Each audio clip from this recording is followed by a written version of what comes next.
இவ்வளவு நல்ல வரம் கிடைச்சு எந்த சக்தியும் இல்லாத என்ன மாதிரி குரங்கு பையன் கிட்ட அடி வாங்கி ரோட்ல செத்து கிடக்குற நாய் மாதிரி கிடக்குறேடா. என்ன மட்டும் வாழ்க்கையில நீ மறந்துடாது.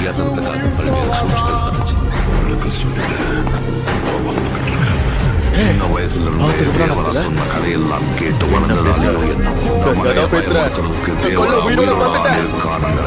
தலையை நீ வெட்டி எடுக்கிறதாலதான் இப்போ நீ தோக்க போற. சண்டை இன்னும் ஆரம்பிக்கவே ஆரம்பிச்சிடுவோம்.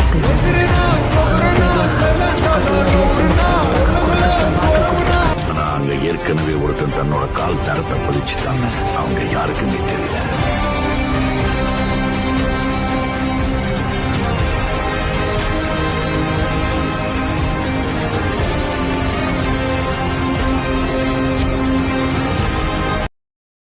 Download ShareChat.